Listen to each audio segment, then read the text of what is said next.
Hey everyone, and welcome back to Oba's Trending Gist. Today we are diving into a really hot topic that's got Nigerians talking and frankly a bit concerned.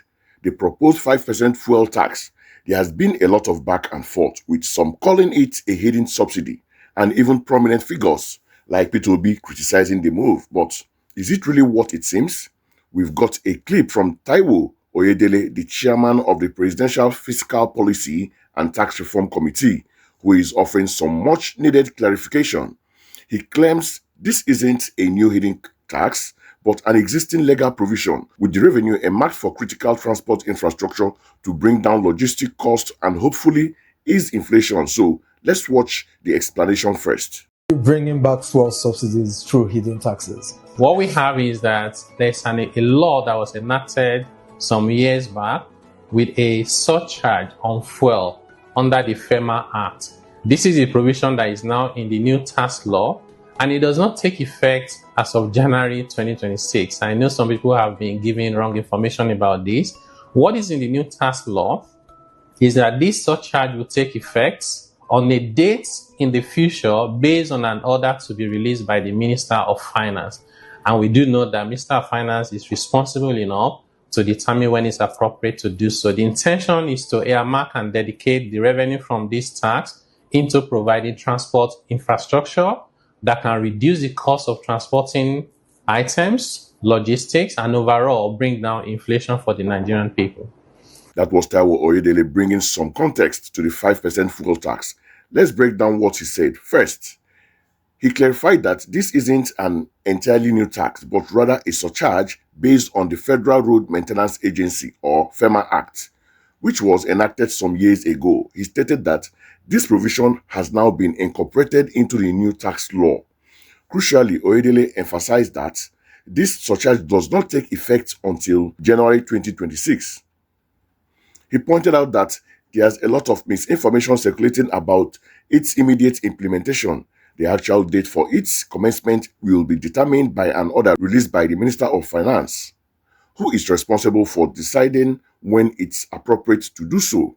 Finally, and perhaps most importantly, he explained the intention behind this tax. He stated that the revenue generated will be earmarked and dedicated to providing transport infrastructure. The goal here, according to him, is to reduce the cost of transporting items and logistics, which should in turn help bring down overall inflation for Nigerian people. So, the government stance is that this is not a hidden subsidy, but a strategic move to fund infrastructure and tackle inflation. Now, while Taiwo Oyedele's explanation provides some clarity on the legal basis and intended use of the fund, we need to have a critical look at this. His argument that it's not a new tax because it's based on an old law and integrated into a new one might feel like semantics to the average Nigerian. The reality is, if it's taking effect in 2026 and will add to the cost of fuel, it's a new cost burden on citizens regardless of its legal lineage. This is especially sensitive now, coming on the heels of the complete removal of fuel subsidy, which has already sent pump prices soaring and worsening the cost of living crisis. The timing, for many, is simply terrible. While the intention to dedicate revenue to transport infrastructure to reduce logistics and inflation sounds good on paper, the question is, will it be effective enough to justify yet another levy on fuel? Nigerians have seen various taxes and levies, with many questioning the transparency and accountability in how these funds are managed and utilized. There's a deep-seated trust deficit.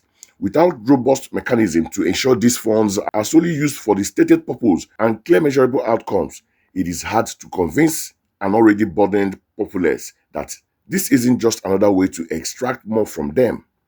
Reducing inflation and logistic costs requires a multifaceted approach, not just a single tax. We need to see a significant, tangible improvement in infrastructure, not just promises. The current economic climate demands extreme sensitivity and clear demonstrable benefits from any new fiscal policy. So, there you have it. The government, through Taiwo Oyedele, says the 5% fuel tax is a provision under the FERMA Act incorporated into new tax law set to take effect in January 2026 and aimed at funding infrastructure to combat inflation.